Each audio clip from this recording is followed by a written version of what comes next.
En général, je crois que vous souhaitiez poser la première question. Oui, maître, bonjour. Je souhaitais aborder un sujet que nous avons déjà abordé avec les autres candidats et qui concerne le traitement de la délinquance des mineurs. Dans le programme du candidat que vous représentez, je n'ai pas trouvé, à travers les 12 réformes cadres pour agir en vérité, beaucoup de références aux questions de sécurité, encore moins aux questions de mineurs. Pourtant, l'actualité de notre pays, depuis de nombreux mois, et tout récemment avec Viry-Châtillon, nous ramène à chaque fois vers ce thème.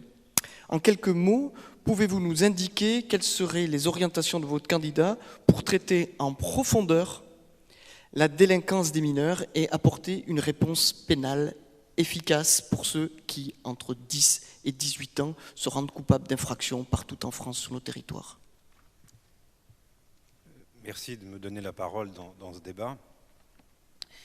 Vous avez raison, dans le programme qui a été établi par Jean-Frédéric Poisson, il n'y a pas, comme chez certains candidats, une sorte de liste de propositions considérables. Il y a quelques principes qui sont rappelés, qui fondent sa candidature. Et parmi ces principes, il y a sa volonté de faire que demain, l'autorité de l'État soit restaurée. Et donc, pour restaurer l'autorité de l'État, la restauration de l'institution judiciaire est un des principes fondamentaux. Donc, effectivement, le programme de Poisson, ce n'est pas une sorte de catalogue de la redoute avec tout ce que vous pourriez y trouver, c'est des grands principes. Mais quand on s'attelle aux questions précises comme celles que vous venez de poser, je peux vous donner quelques réponses. Tout d'abord, je fais partie de ceux qui pensent, enfin nous faisons partie de ceux qui pensent que le meurtre, par exemple, c'est un peu comme... J'aurais fait une comparaison avec le mariage. En France, on se marie à 18 ans, mais il est possible de s'émanciper à 16 ans. Eh bien, moi, je considère que lorsqu'on commet un acte d'une violence inouïe, en particulier un homicide, eh bien, c'est une façon d'être émancipé. Et je considère que de ce fait, la justice des mineurs n'a pas beaucoup de sens et qu'un mineur qui commet un crime, et en général, un mineur qui commet un crime, il a 16 ou 17 ans, et de toutes les façons, il sera jugé lorsqu'il aura 19, 20 ou 21 ans. Eh bien, un mineur qui commet un crime doit être jugé devant les juridictions ordinaires parce que, en commettant un crime, il est sorti de l'enfance. Il s'est émancipé, il a fait quelque chose de gravissime, il doit répondre devant la justice. Je ne comprends pas très bien pourquoi il y a ces tribunaux de mineurs, et je constate qu'en plus, c'est très souvent une mauvaise chose pour le sens de la justice, parce que, comme souvent, les actes criminels sont commis à plusieurs, eh bien vous avez plusieurs procès, des mineurs qui sont poursuivis devant une juridiction de mineurs, et les jeunes majeurs qui étaient aussi acteurs du crime sont poursuivis devant une autre juridiction. Donc je pense que la cohérence, c'est de considérer que la justice des mineurs n'a pas beaucoup de sens et que celui qui commet un crime, en particulier les crimes les plus graves, qui relèvent de la cour d'assises, ne doivent pas relever d'une cour d'assises de mineurs, mais qui doivent relever de la cour d'assises.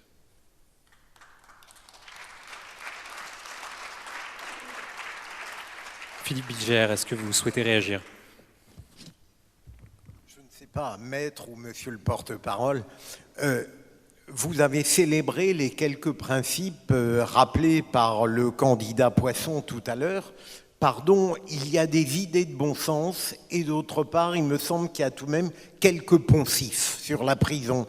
Mais est-ce que le rappel des principes que vous avez évoqués, ça n'est pas une manière pour lui d'échapper précisément à la difficulté du complexe et de l'opératoire?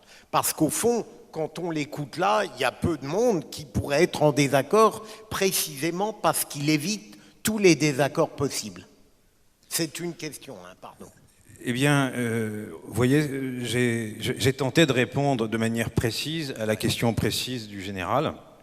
Et en tant que porte-parole, je suis venu pour répondre à toutes vos questions, même aux questions précises.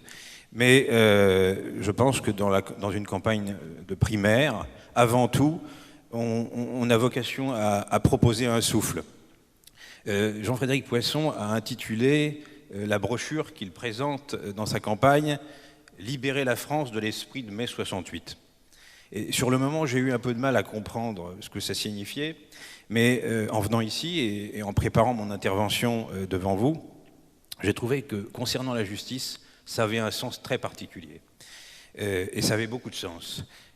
Tout à l'heure, j'ai été assez d'accord avec beaucoup de choses qu'a pu dire M. Ciotti, mais effectivement, je n'étais pas d'accord avec lui sur un point, c'est lorsqu'il a dit que les magistrats n'étaient pas laxistes. Moi, je ne dis pas que tous les magistrats sont laxistes, mais je pense qu'il y a un vrai phénomène de laxisme dans la justice, et qui est un laxisme qui est partagé à la fois par les magistrats, mais aussi par les avocats. Et je voudrais vous donner 2 exemples. S'agissant des magistrats, toutes les généralités, par nature, sont fausses. Je ne peux pas vous dire que les magistrats sont tous laxistes. Mais aujourd'hui, quand vous allez en correctionnel à Bobigny ou à Évry, vous voyez, vous constatez dans la salle que ceux qui y sont n'ont absolument aucun respect pour les magistrats. Ils n'ont plus peur de rien. Et d'une certaine manière, ils n'ont pas tout à fait tort, parce qu'ils ne craignent presque rien. Et pas seulement à cause de la déconstruction de la peine, comme dit M. Ciotti, pas seulement à cause de cette loi de 2009, qui a des effets catastrophiques, mais aussi parce que il y a un véritable laxisme. Aujourd'hui, un viol en région parisienne, c'est 8 ans. Alors peut-être que M. Ciotti n'en a pas tout à fait conscience, parce que la sanction est plus lourde quand vous commettez un viol à Draguignan ou à Nice. Mais aujourd'hui, il y a un vrai laxisme, et qui est sans doute lié à une certaine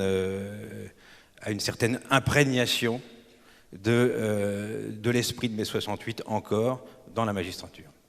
Et chez les avocats, c'est un peu pareil.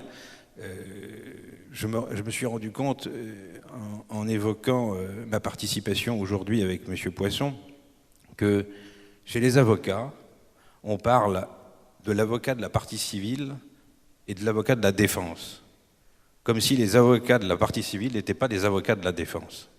Pour moi aussi, ça participe de cette espèce d'esprit de mai 68. Il y a les avocats de la partie civile et les avocats du prévenu, mais l'un et l'autre sont des avocats de la défense.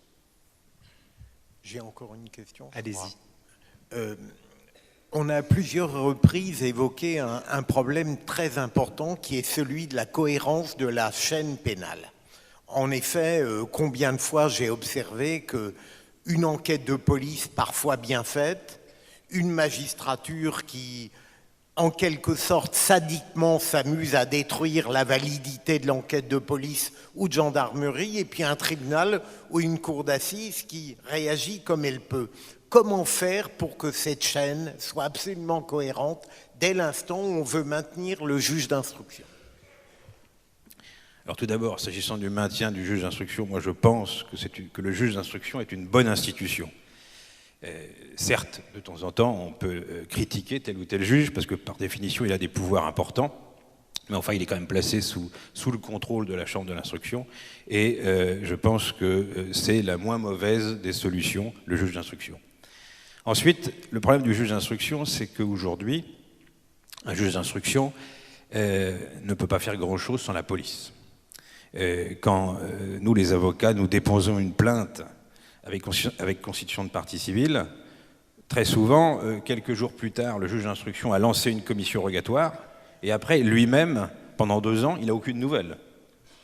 Et quand il veut bien nous donner le nom du policier qui est chargé de cette commission rogatoire et qu'on l'appelle, quand la police veut bien nous répondre, on nous répond qu'ils sont 4, ils ont 400 dossiers à traiter, et que notre dossier, eh bien, il sera traité un jour. Donc, effectivement, la chaîne pénale, elle ne peut fonctionner que si on met des moyens, certes des moyens pour les justices, mais aussi des moyens pour la police, des moyens pour les brigades spécialisées, que ce soit en matière criminelle, en matière de délinquance financière, et dans tous les secteurs. Aujourd'hui, effectivement, l'une des propositions de Jean-Frédéric Poisson, c'est d'accorder à la justice, parce que justement il veut réduire le budget de l'État dans tout ce qui n'est pas régalien, d'accorder des moyens considérables à la justice et à la police pour restaurer l'autorité de l'État. Merci, monsieur le porte-parole. Alors, j'ai moi une question à vous poser au sujet des prisons. Il y a eu une étude qui a été rendue en Angleterre par le Centre international d'études de la radicalisation et de la violence politique le 11 octobre dernier. Et dans cette étude, eh bien, il en résultait que les prisons européennes seraient devenues de véritables pépinières pour les réseaux de djihadistes, désireux de recruter des criminels considérés comme déjà prêts à l'emploi. Vous savez certainement que le 4 septembre dernier, Bilal Taghi, qui était un détenu islamique de la maison d'arrêt d'Oni, qui était condamné pour avoir tenté de rejoindre la Syrie, a violemment poignardé 2 gardiens de prison. Et le mois dernier, le garde des Sceaux a déclaré que les 188 prisons françaises, qui comptent au total près de 1400 détenus, comptent en réalité tout autant de détenus radicalisés. Ma question est, quelles mesures le candidat Jean-Frédéric Poisson envisage de prendre pour lutter contre la radicalisation en prison et ces violences qui éclatent un peu partout? C'est une question assez difficile parce que nous sommes dans une situation presque impossible. Il faudrait, il l'a dit d'ailleurs tout à l'heure dans le petit film que vous avez passé, la justice, elle n'arrive qu'à la fin d'un processus.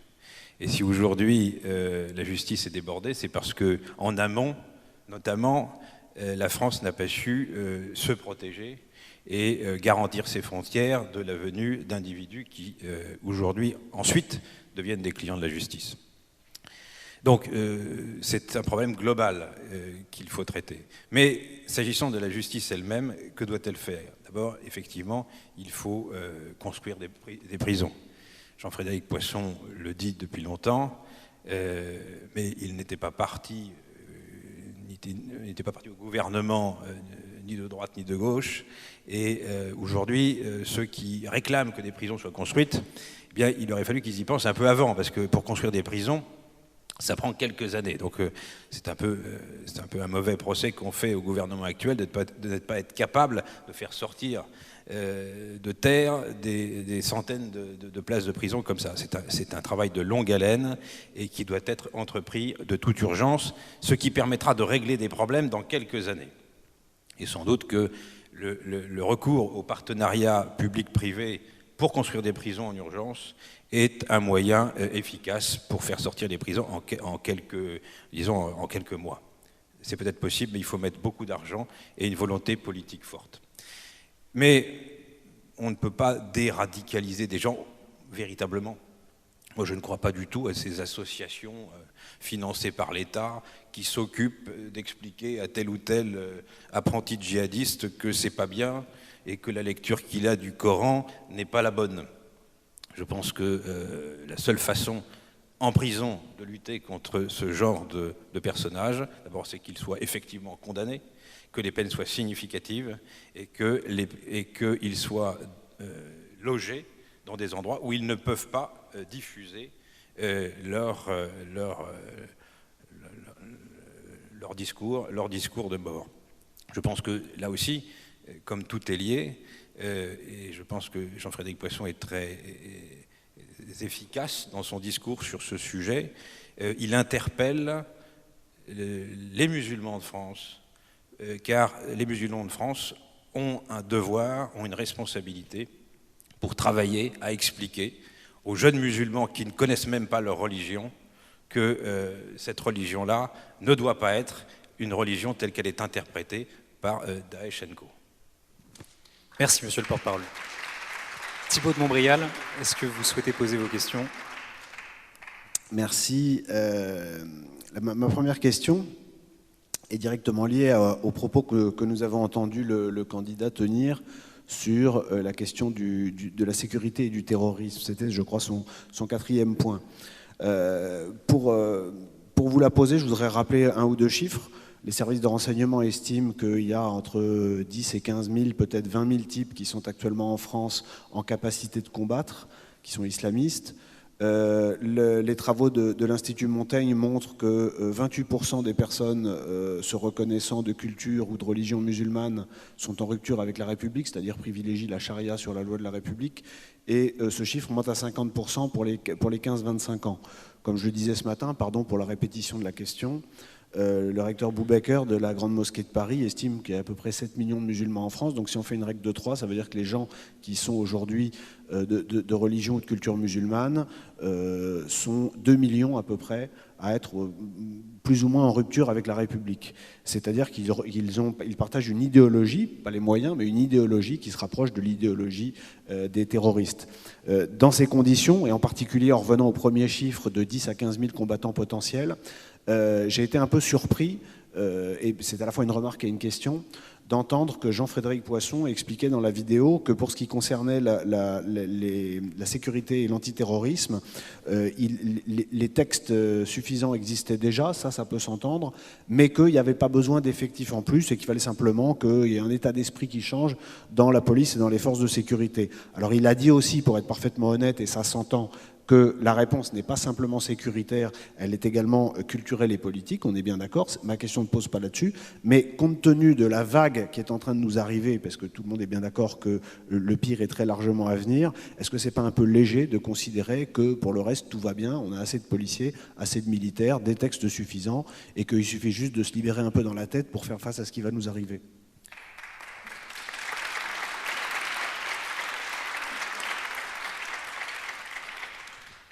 Moi, je n'ai pas tout à fait entendu la même chose que vous, mais c'est vrai que je ne l'ai pas trouvé d'une extrême clarté sur le sujet.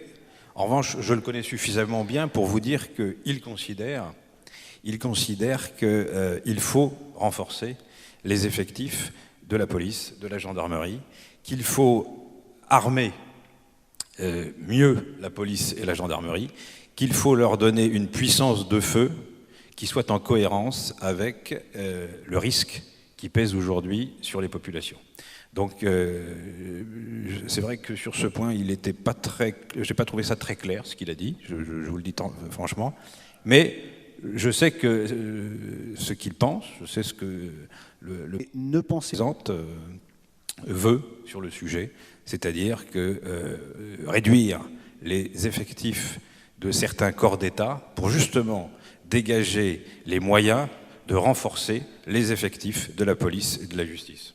Alors j'enchaîne avec une deuxième question que vous avez déjà entendue puisque vous étiez dans la salle, que j'ai posée à Éric Ciotti tout à l'heure et que je pose à tous les candidats ou leurs représentants depuis ce matin, et courage pour ceux qui font la journée jusqu'à ce soir, qui concerne l'utilisation, le recours à des solutions complémentaires aux simples forces de l'ordre qui par définition mettent du temps à venir sur un attentat, pour être en capacité de répondre immédiatement par le feu lorsqu'un attentat se déclenche. Vous m'épargnez de vous reposer la question parce que vous l'avez entendu tout à l'heure. J'ai écouté votre question tout à l'heure. Donc qu'est-ce que vous pensez de ces solutions qui concernent à diversifier un petit peu la capacité de riposte par le feu, par des mesures qui ne sont pas dans la culture française mais qui sont peut-être adaptées aux jours qui nous attendent?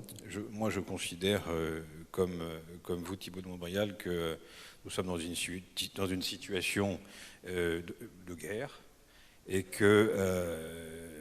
qu'il faut que nous ayons les moyens, en cas d'attaque, notamment en cas d'attaque dans une école, de faire intervenir le plus vite possible des gens armés, des gens qui savent manier des armes, et comme nous ne sommes pas en mesure de former en quelques jours des milliers de militaires et de policiers, eh bien, de donner à des corps comme les pompiers, comme les douaniers, la possibilité de porter des armes et de s'en servir quand c'est nécessaire.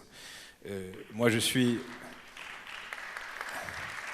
accessoirement, je suis un père de famille qui a des enfants dans le 16e arrondissement, dont je suis un des adjoints au maire du maire du 16e, et nous savons qu'il y a des risques sur les écoles.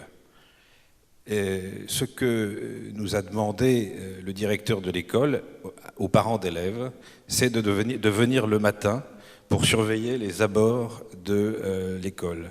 Et je suis allé quelques fois, j'ai pris mon tour, pour, muni d'un joli gilet jaune, protéger les enfants de l'école de mes enfants. Eh bien, j'ai conscience qu'avec mon petit gilet jaune, je ne pourrais pas arrêter grand monde. Donc oui, je veux qu'on protège mes enfants et les vôtres. Merci, monsieur le porte-parole. Gilles-William Gonnadel, est-ce que vous voulez poser vos questions ? Oui, d'abord un compliment, monsieur mon confrère. il y a peu de gens qui reconnaissent que les avocats, et j'y inclus l'ordre des avocats, ne sont pas exempts d'être victimes de l'idéologie post-68arde. Donc c'est bon de l'entendre dire, et merci. Une interrogation qui n'est pas forcément critique, mais qui est perplexe. J'ai entendu le candidat Poisson, lors du fameux débat télévisé, sembler en décalage, en retrait sur par rapport à l'ensemble des autres intervenants en ce qui concerne les menées de l'islam politique, qui se manifestent notamment par le port du voile ou de la burqa ou du niqab. Il m'a semblé que sur ce plan-là, alors un esprit chagrin, moi je n'ai pas l'esprit chagrin, mais un esprit chagrin pour y voir là une sorte de sainte alliance des adversaires même modérés de la laïcité dans le plein sens du terme, et du fait que l'héritier en droite ligne de Madame Boutin était peut-être moins que les autres axé sur la répression des signes extérieurs de la religion dans les lieux publics ou dans d'autres domaines. Quelle est la position exacte du candidat que vous représentez sur ce point-là? Alors, le candidat Jean-Frédéric Poisson, déjà, est un défenseur farouche du principe de la laïcité. Je pense même qu'en sa qualité de président d'un parti qui s'appelle le Parti chrétien-démocrate, il considère que, d'une certaine manière, on peut aller puiser la source de la laïcité dans les évangiles qui rappellent qu'il faut donner à César ce qui est à César et à Dieu ce qui est à Dieu. Donc la laïcité est un principe fondamental auquel il ne s'agit pas de déroger. La question ensuite, c'est de savoir s'il faut conduire une police du vêtement. Les arrêtés des différents maires sur les plages de France pour interdire aux gens de se baigner tout habillés, ce sont des arrêtés qui ne tiennent pas juridiquement. Et d'ailleurs, ils ont tous été les uns après les autres annulés par les juridictions administratives. Donc je crois que le problème de l'islam est autrement plus sérieux que cette problématique sur les vêtements. Une femme qui porte un vêtement de bain complet, c'est un peu étrange, mais pour nous, le problème qui est lié à l'islam, ce n'est pas celui-là, ça c'est un point qui est tout à fait anecdotique. Pour nous, le problème majeur, c'est l'interprétation que les musulmans de France doivent faire de leurs textes sacrés, et qu'ils nous expliquent comment le Coran, qui porte certaines sourates, qui par exemple prévoit que le témoignage d'un homme vaut celui de deux femmes, eh bien comment ils rendent compatibles les principes de la religion musulmane avec la République française. Ça, c'est le vrai débat. Et le devoir pour nous de l'État français, c'est de garantir la sécurité des musulmans qui sont prêts à faire ce travail de modernisation, parce qu'aujourd'hui, les musulmans qui réfléchissent à ça sont en danger de mort, et les salafistes interdisent ce débat-là. C'est très dangereux pour un musulman de réfléchir publiquement sur le sens qu'il faut donner à des sourates qui sont incompatibles avec la démocratie et la République. Alors,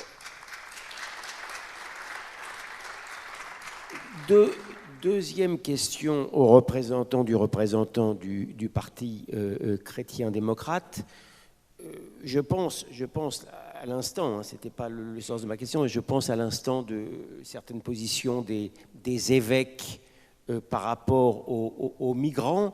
Est-ce que le candidat Poisson est ou non favorable à la rétention des migrants qui seraient déboutés du droit d'asile? D'abord, je crois que le candidat Poisson est favorable à ce que les migrants ne viennent pas jusqu'au territoire français. Ça, c'est Donc après, effectivement, une fois qu'ils sont sur le territoire français, il faut traiter le sujet. Le droit d'asile, il y a une juridiction qui est en charge de ça. Et je pense qu'en évoquant le droit d'asile, vous évoquez un sujet plus général qui est celui de l'exécution des décisions de justice. Aujourd'hui, le droit d'asile, c'est un droit fondamental et au Parti chrétien-démocrate, nous sommes attachés au droit d'asile. Ça fait partie des principes fondamentaux que nous défendons. Il n'empêche qu'il y a une juridiction qui décide si tel ou tel doit bénéficier du droit d'asile. Et aujourd'hui, les gens qui sont déboutés de leur droit du droit d'asile, eh bien, ne quittent pas le territoire, ils devraient quitter le territoire. Et on retombe sur le même problème qui a été évoqué au cours de vos travaux, sur le fait qu'il y a des principes, il y a des règles, il y a des juges qui prennent des décisions, il y a des voies de recours, et malgré tout ça, eh bien, à la fin, tout ça apparaît comme un peu du cinéma, parce que les décisions de justice ne sont pas appliquées. Merci, monsieur le porte-parole. Alors j'ai une question à vous poser qui est une question assez générale. Quelle est la place réservée aux victimes dans le programme de Jean-Frédéric Poisson ?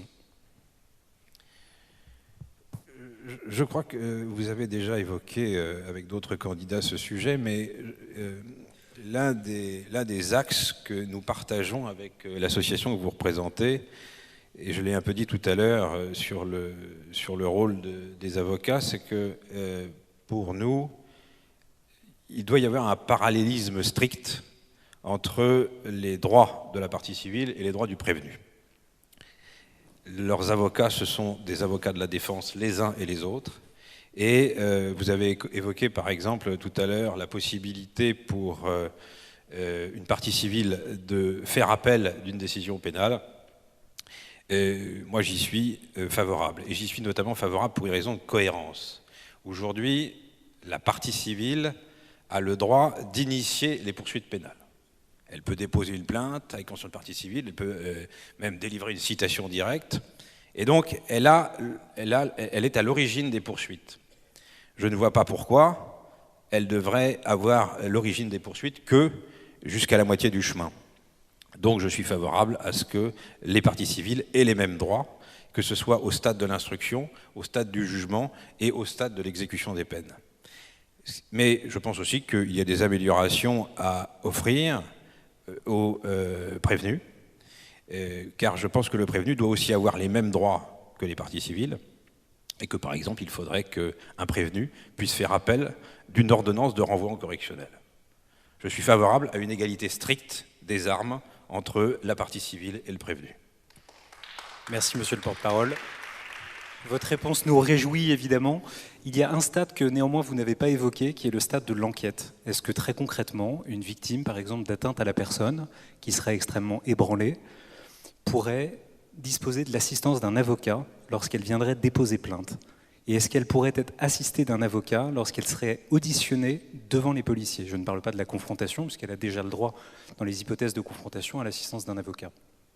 Ah oui, moi je suis favorable à la présence de l'avocat pour le prévenu à tous les stades. Je suis favorable à la présence de l'avocat pour la partie civile à tous les stades jusqu'à l'exécution de la peine. Merci, monsieur le porte-parole. Mon général, je crois que vous souhaitiez poser une question. Oui, maître, une question qui a trait à l'actualité. Il ne vous a pas échappé, comme à votre candidat, j'imagine que notre société est un peu secouée depuis 18 mois. Nous avons franchi un certain seuil en termes de violence, notamment vis-à-vis des forces de l'ordre. J'observe que, place de la République, il y a quelques mois, une voiture de police a été brûlée. On s'est félicité que le policier n'ait pas tiré et qu'il ne se soit pas servi de son arme. Je ne suis pas sûr que ce soit, d'ailleurs, il faille s'en féliciter, mais ça ne regarde, c'est-à-dire ça, c'est une opinion tout à fait personnelle. Il y a 2 fonctionnaires du ministère de l'Intérieur qui ont été sauvagement assassinés à Magnanville. À Viry-Châtillon, il y a une patrouille de police dont encore un des membres de l'équipage est encore à l'hôpital et pas complètement sorti d'affaire. Ce qui veut dire que nous sommes dans un seuil de violence que jamais notre pays n'avait connu jusqu'ici. Se pose la question qui est une question corollaire à celle qu'a posée Maître de Montbrial, c'est l'usage des armes. Aujourd'hui, dans notre pays, nous sommes dans une réglementation qui fait que l'usage des armes n'est pas exactement de même nature pour les forces de l'ordre, que ce soit la police ou la gendarmerie. J'aurais souhaité savoir quelle est la position de votre candidat sur la notion de légitime défense et les pouvoirs que l'on pourrait accorder aux uns et aux autres pour faire en sorte que lorsqu'on est confronté à une situation de violence extrême dans certains quartiers de chez nous, de notre pays, les policiers et les gendarmes puissent réagir de façon, j'allais dire, protégée par la loi.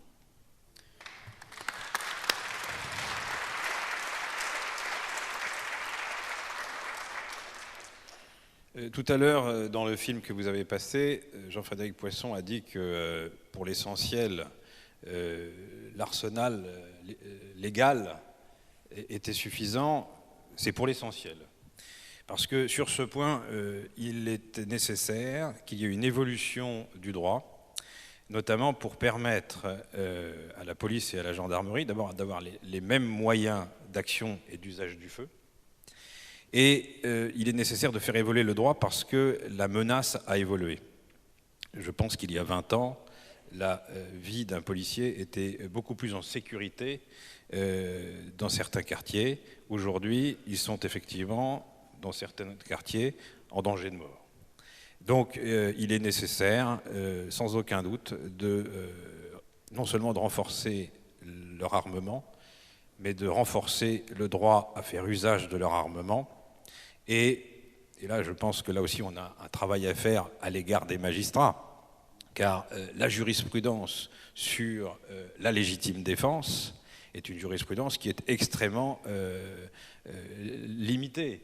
Les conditions pour qu'une juridiction accepte de voir dans la réaction d'un policier une situation de légitime défense est extrêmement rare. Il y a très peu d'arrêts qui reconnaissent la légitime défense. Donc je pense qu'effectivement, il y a un travail important pour que la légitime défense soit plus largement acceptée, reconnue, parce que effectivement aujourd'hui, la situation a changé.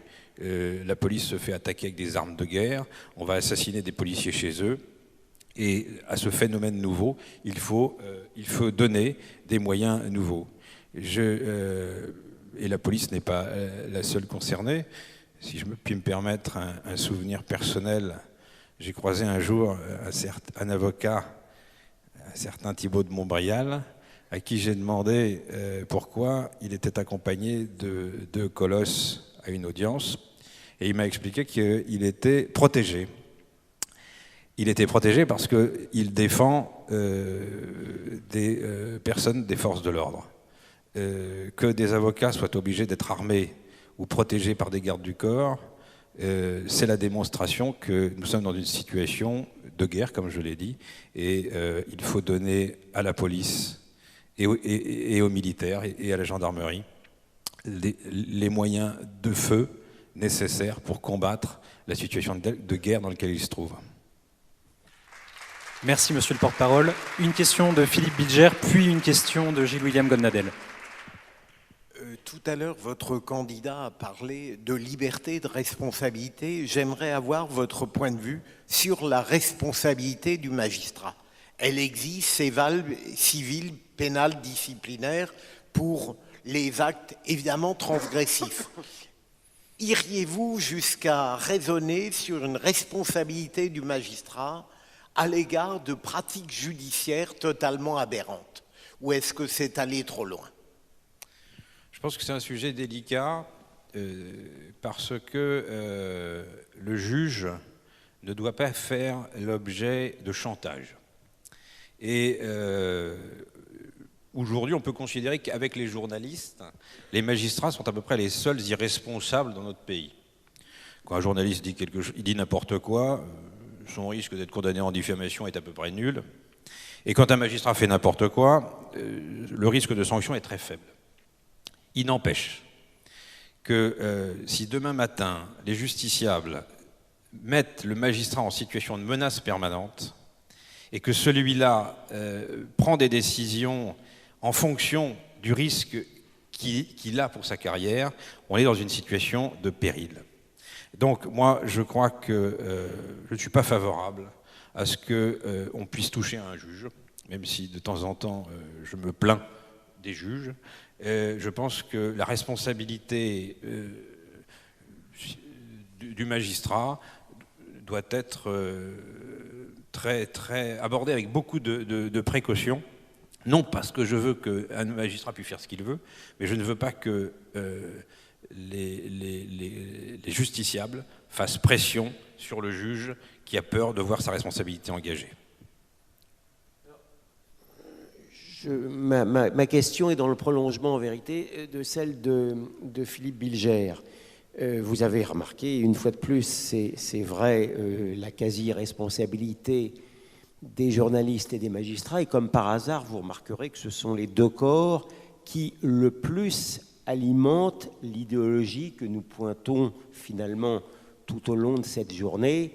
Et lorsque vous dites qu'il faudrait un petit peu que les magistrats, raisonner un peu les magistrats eux-mêmes, un magistrat appartient à peu près à la même sociologie que le journaliste. Il lit le journaliste le matin, il lit le journaliste le soir. Donc ma question dans le prolongement de celle de Philippe, très bien, et je ne suis pas loin d'approuver ce que vous venez de répondre, mais lorsqu'un gendarme, lorsqu'un policier sort de son obligation de réserve, il est sanctionné.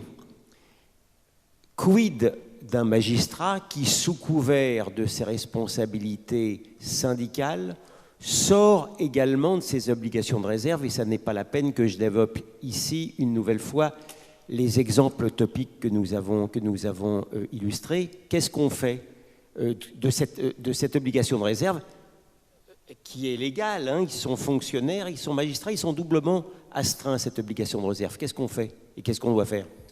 Alors, je ne sais pas si j'avais bien compris la question précédente. Quand moi je parle de sanctions du magistrat, je parlais des sanctions et de la responsabilité du magistrat dans l'exercice de sa mission de juge. Et à ce titre, je pense qu'il est dangereux de permettre au premier venu de rechercher sa responsabilité. En revanche, ça me paraît hallucinant que l'on puisse prendre la parole comme ça, au seul motif qu'on est syndicaliste et qu'on sorte de son obligation de réserve. Et de la même manière, je pense que les militaires, les policiers doivent aussi respecter strictement cette obligation de réserve. Je ferai une distinction entre l'obligation de réserve qui ne doit pas être appréciée de manière identique en fonction de ce dont le fonctionnaire va parler. Je m'explique. Si vous avez un militaire qui, entre guillemets, sort de son obligation de réserve pour dire qu'on est dans une situation compliquée, qu'on est en situation de danger, que les moyens sont insuffisants, c'est une obligation. Enfin, je ne pense pas, même si son corps peut le lui reprocher, qu'il commette une faute. À l'inverse, je suis, peut-être parce que je suis d'une famille de militaires, stupéfait de voir tous les mois des livres sortir d'anciens grands militaires ou d'anciens grands flics qui racontent leur guerre et qui expliquent et qui violent le secret qu'ils devraient garder jusqu'à la tombe. Et sur les magistrats? Sur les magistrats, ils ont une obligation de réserve. À une époque, je me posais même la question de savoir s'il n'y aurait pas un moyen d'éviter certaines dérives à l'instruction, c'est qu'il soit interdit par les journalistes de donner le nom des juges d'instruction. Je pense que si Madame Eva Joly n'avait pas été dans le journal tous les jours, elle aurait été un meilleur juge d'instruction.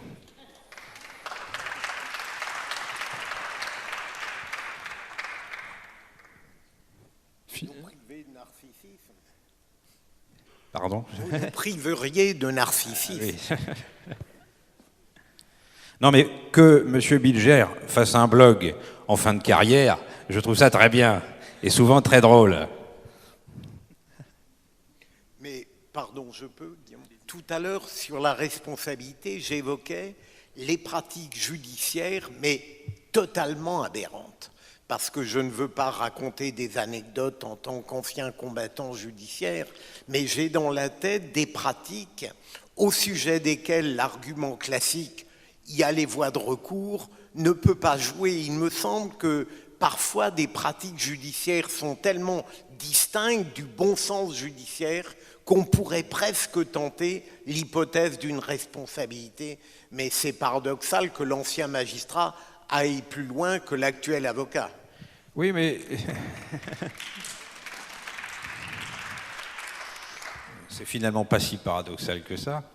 C'est toujours plus facile de critiquer son corps que de critiquer les autres. Plus agréable aussi. Mais le magistrat, il y a des magistrats qui ont des pratiques incongrues. Je pense qu'il faut que les avocats aient le courage d'aller à une confrontation violente avec ces magistrats. Et dans ces cas-là, lorsque vous avez un problème avec un juge d'instruction, je pense qu'il faut savoir saisir le président du tribunal, éventuellement saisir la presse. Il ne faut pas hésiter à dénoncer. Il ne faut pas avoir peur. Voilà. Je pense que ne pas avoir peur est la seule réponse possible. Je ne suis pas sûr qu'un régime de responsabilité particulier puisse servir à grand-chose. S'agissant des... Peut-être que pour moi, il y a un exemple que je trouve très troublant et un peu traumatisant pour la justice, c'est la façon dont l'affaire Outreau a été traitée. Manifestement, il y a eu un juge d'instruction qui n'a pas forcément toujours bien fait son travail, et cette affaire a été finalement traitée d'une telle manière que tout d'un coup, à la fois l'institution judiciaire, les avocats, les magistrats et les journalistes ont expliqué que finalement c'était un type qui avait fait n'importe quoi, qui avait été dans une dérive complète et que de ce fait il avait mis en prison des innocents. Il a sans doute mis en prison des innocents, mais je pense que son cas n'a pas été bien traité, notamment par les avocats qui avaient les moyens d'aider ce magistrat à y voir clair, et je pense que l'erreur judiciaire dans cette affaire n'est pas seulement où on prétend qu'elle est. Merci monsieur le porte-parole. Le temps est écoulé. Merci infiniment du temps que vous nous avez consacré. Merci de votre accueil.